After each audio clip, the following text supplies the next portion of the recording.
Olá, meus queridos, tudo bem? Olha só, na aula de hoje nós daremos continuidade ao estudo do módulo 35, módulo esse que nós iniciamos falando a respeito das variações linguísticas, norma padrão, norma coloquial, níveis, tá? E alguns registros aí de fala. Nós temos aqui os principais tipos de variação, e aí nós temos, primeiramente, a variação diatópica ou regional. Ocorre entre pessoas que falam a mesma língua, mas vivem em lugares diferentes. Exemplo, o R falado em São Paulo, o S aspirado no Carioca, isso tudo está dentro de um plano fonológico, ou seja, de som. E se eu falo em som, eu falo em pronúncia. Então, se eu falo porta ou se eu pronuncio porta, os outros termos estão corretos.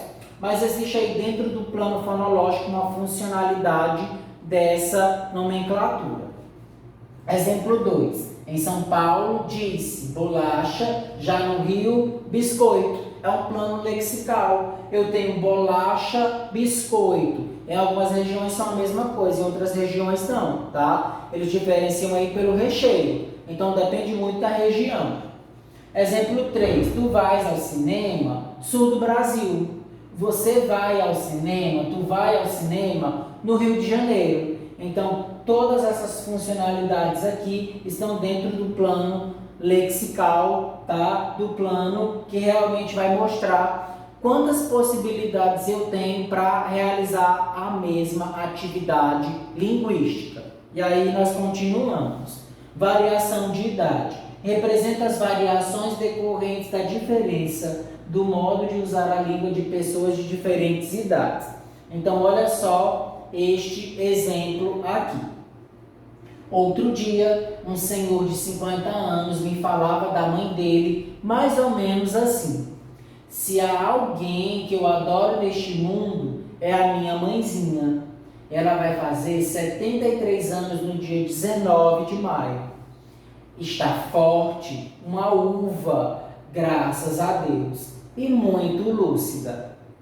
Há 41 anos que está viúva, papai, coitado, faleceu muito moço, com uma espinha de peixe atravessada no esôfago.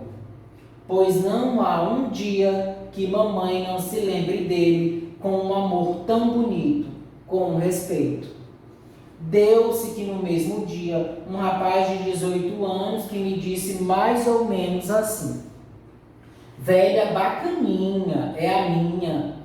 Quando ela está meio adernada, mais para lá do que para cá, ela ainda me dá uma broncazinha. Bronca de mãe não pega, meu chapa. Eu manjo ela todinha. Lá em casa só tem bronca quando enche a cara demais. A velha toma pra valer. Então, você observa que toda essa adaptação está dentro de um plano lexical.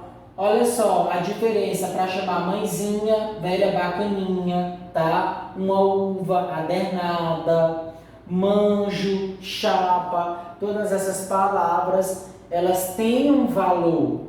Só que, a depender do tempo, do momento, elas perdem essa significação, tá? E aí nós partimos agora para a variação social ou diastrática, dependendo aí do autor, tá? Ocorre em virtude da classe social a que pertence o falante da língua. Exemplo 5. 2 homens tramando um assalto. Valeu, meu irmão? Tu traz o berro que a gente vamos render o caixa bonitinho. É o nível morfossintático, tá? Ou seja, realmente essa estrutura, como é montada, como eu faço para chamar, para invocar, para estabelecer uma comunicação. E aí nós continuamos aqui. Cuidado com o que se diz sobre variação por aí. Sorriam que eu vou tirar o retrato. Aí eles começaram a rir. Por quê? Ele disse que ia tirar o retrato, afastou um pouco e acabou caindo, tá? E aí eles riram, mas não foi um riso porque ele caiu. Foi um riso da fotografia, tá? E aí você observa todo um contexto que é montado diante das situações. O riso foi pelo pedido ou o riso foi pela queda? E aí, o que vocês acham? Existem as duas possibilidades. E aí nós vamos continuar. Ô pai, não conta mais história para eu dormir. Pro quê, filho? Eu sempre acabo dormindo na metade. Fico sem saber dos fins. Então, observem aí toda a estrutura que foi montada, tá certo? Muito interessante. E aí nós continuamos. Variação de registro, ou seja, você pode chamar também de diafásica, tá? De acordo com a situação em que o falante estiver, ele poderá utilizar a língua de forma mais formal ou informal. Vale lembrar que é mito considerar a escrita formal e a fala informal, pois em ambas as modalidades, a língua pode ser utilizada formalmente ou informalmente.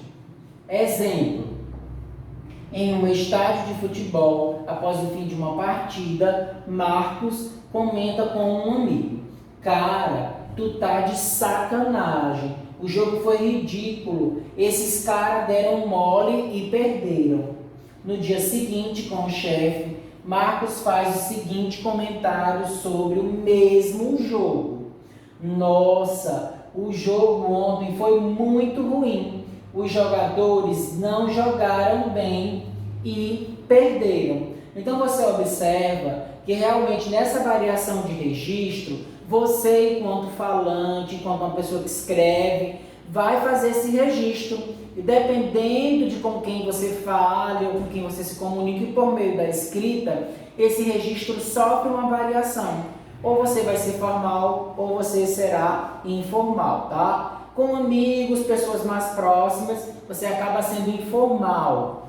Fica mais tranquilo, a linguagem mais espontânea, mais solta. Uma apresentação de trabalho, falando com a diretora da escola, o prefeito da cidade, o presidente, você precisa utilizar formalidade, seja na fala, seja na escrita, tá certo? E aí nós continuamos com a variação histórica. Esse tipo de variação é mais percebida na língua escrita por causa do registro, que a faz permanecer no tempo. Nela, percebemos as modificações que uma língua sofre com o passar do tempo. Exemplo: e neste dia, a hora da véspera, houvemos vista de terra, isto é, primeiramente de um grande monte, muito alto e redondo, e de outras serras mais baixas, a sul e da terra chã, com grandes arvoredos, ao qual o monte o capitão pôs o nome de Monte Pascoal, e a terra de Vera Cruz. E dali ouvemos vistas de homens que andavam pela praia de 7 ou 8, segundo os navios pequenos disseram, por chegarem primeiro. E o capitão mandou no batel em terra Nicolau Coelho para ver aquele rio. E, tendo que ele começou para lá de rir, acudiram pela praia homens quando 2, quando 3, de maneira que quando o batel chegou à boca do rio eram ali 18 ou 20 homens, pardos, todos nus, sem nenhuma coisa que lhes cobrisse a vergonha. Trecho da carta do rei Dom Manuel sobre o achamento do Brasil de Pero Vaz de Caminha. Nós temos aqui um nível lexical e estrutural, tá? Aqui nós temos uma literatura de informação que vocês estudarão um pouco mais à frente também, que é sobre as primeiras cartas que relatam o que se vê no Brasil, tá? Aí vocês observam que tem alguns termos, algumas palavras em negrito. Esses termos, tá, já caíram em desuso, nós não utilizamos mais e eles sofreram modificação ao longo do tempo. Por isso se trata de uma variação histórica, tá certo?